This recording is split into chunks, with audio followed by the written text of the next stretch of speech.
네, 안녕하세요. 여러분들 반갑습니다. 금융가이드 접종을 누구보다 쉽게 알려주는 대기업 멘토 권혁철입니다.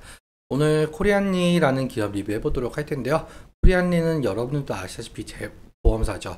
최근 대체로 은행, 증권, 보험, 즉 금융주들이 실적 발표를 앞두고 기업 밸류업의 모멘텀과 함께 상승 중에 있는데요. 사실 기업 밸류업 프로그램은 야당인 민주당의 선택이 상당히 중요합니다. 이 이유에 대해서와 기업 밸류업 일정 함께 알아보면서 같이 한번 확인해 볼 텐데요. 천천히 얘기 나눠보도록 하겠습니다. 먼저 시작하기 전에 저희 데이업 채널에 오시면은 모든 종목들을 커버해드리고 있으니까 찾아와 주시면 정말 감사하겠고, 제 영상도 끝까지 지켜봐 주시면서 댓글로 궁금하신 것들 남겨주시면은 다음 영상에서 말씀을 드리도록 하겠습니다. 그러면 코리안리 바로 보도록 할게요. 일단 코리안리 같은 경우는 국내 유일의 전업 재보험사죠. 이 재보험이라는 말은 보험회사가 보험계약의 위험을 분산하기 위해서 드는 보험, 즉 다시 말해서 보험사를 위한 보험이라고 생각을 하시면 될 것 같습니다. 아무튼 코리안리는 보험사, 즉 금융사에 속해 있는데요. 사실 대부분의 금융사들과도 마찬가지로 시장에서 저평가를 받고 있는 기업이죠. 일단 여러분들도 아시다시피 올해 1월 말쯤부터 해서 이 기업 밸류업 프로그램 이슈가 있었잖아요. 이 기업 밸류업 프로그램은 저평가되어 있는 기업을 가치 개선시킨다는 정책이었었죠.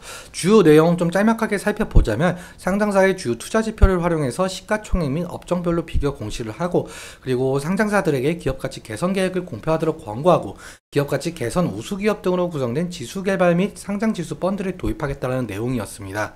세부 내용 같은 경우 2월에 발표가 되었었는데, 사실 세부 내용 실망이 좀 큰 부분이 있었습니다. 일단 세부 내용 좀 함께 살펴보도록 할게요.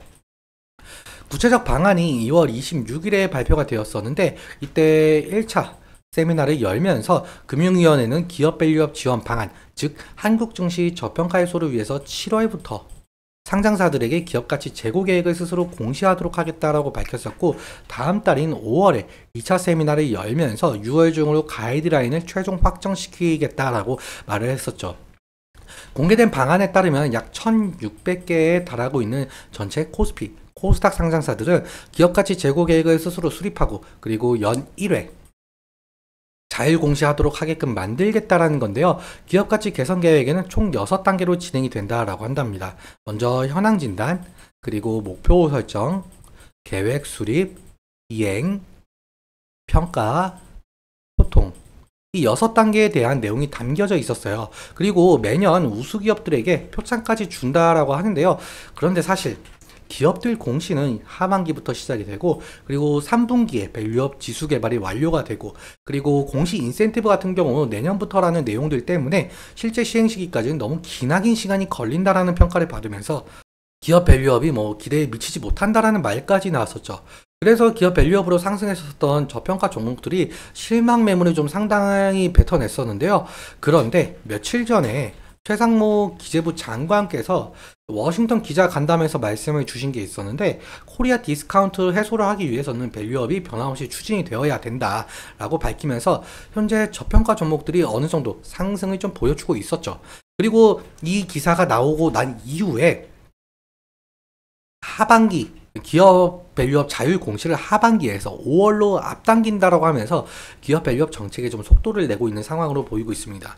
이 이유에 대해서는 최근 여러 가지 있을 수 있겠지만, 최근에 윤석열 정부의 총선 참패가 있을 수 있을 것 같고, 그리고 고금리가 지속되는 상황, 중동의 지정학적 위기가 좀 겹치면서 국내 증시가 약세 기조를 좀 보이고 있죠.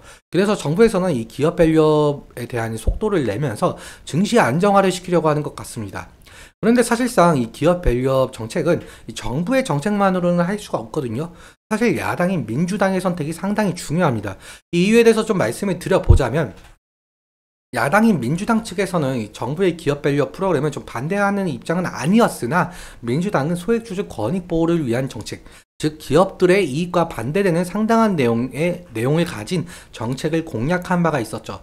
이 부분 함께 읽어보시면 정말 좋을 것 같은데요. 아무튼 그래서 자발적인 주주 환원 노력과 세제 혜택에 초점을 맞춘 정부와 여당의 정책 방향성과는 큰 차이가 있었습니다. 앞서 말씀드린 대로 4월 총선에서 여당인 국민의힘이 참패를 했고, 그리고 야당인 민주당이 승리했었죠. 그래서 더욱더 현 정부의 기업 밸류업 정책이 좀 제동이 걸릴 것이다 라는 시장 평가가 있었습니다. 다시 정리해서 말씀을 좀 드리자면, 사실 기획재정부가 밸류업 정책의 세제 혜택으로 제시한 이 법인세 세액공제와 배당소득세 부담 경감은 세법 개정을 해야 하는데, 이 세법 개정 같은 경우는 국회 동의, 즉 민주당의 동의가 있어야 실현이 될 수가 있거든요. 그런데 이런 세법을 다수당을 차지한 민주당이 이 부자 감세로 규정을 하게 되면서 국회 법안에 반대할 경우에는 세법 개정이 상당히 어려워지게 되는데, 그렇다면 이 기업 밸류업 프로그램도 좀 무산이 될 가능성이 상당히 높겠죠. 일단 민주당도 이 1,400만 명의 달하는 개인 투자자들의 여론에 반응을 할 수밖에 없는 입장이긴 한데요. 그래서 사실상 민주당과 정부의 정책적 합의가 이루어지면서 실제로 기업 밸류업 정책이 좀 실현이 될지는 아직 미지수로 보이고 있습니다.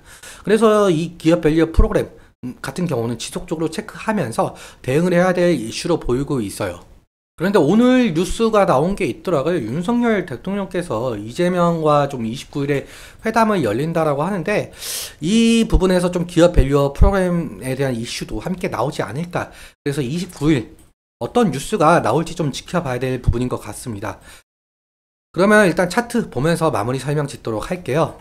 코리안리의 차트를 보시면 아무래도 보험사, 일단 금융사이다 보니까 보험 테마 형성이라든지 금융 테마 형성, 호실적 기대감이 모멘텀으로 작용을 하면서 주가 변동성을 좀 나타내고 있죠.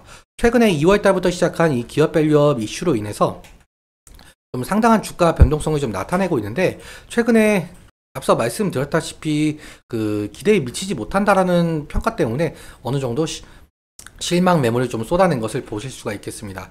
아무튼 지지라인 같은 경우 제가 미리 선을 그어놨는데, 금일 흐름 같은 경우도 그렇고 어제 흐름 같은 경우도 그렇고 지금 5일선을 좀 지지해주고 있는 모습을 좀 보이고 있죠.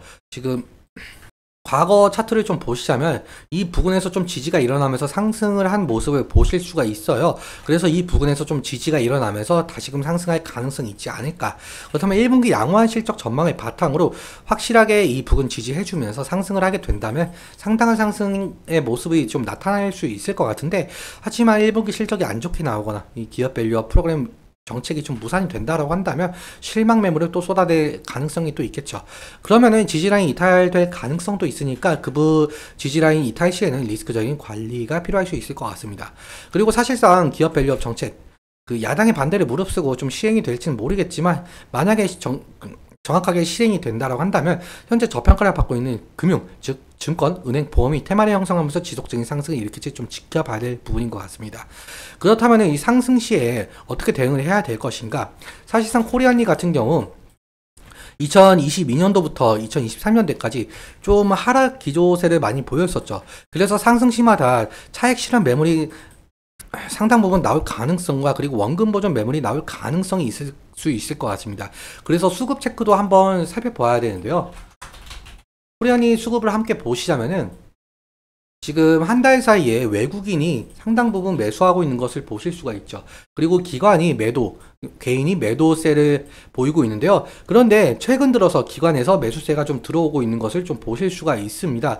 그래서 기관이 만약에 매도세에서 매수세로 전환이 되는지, 그리고 외국인이 매수세에서 매도세로 전환이 되는지, 그 부분 함께 살펴봐야 될 부분인 것 같습니다.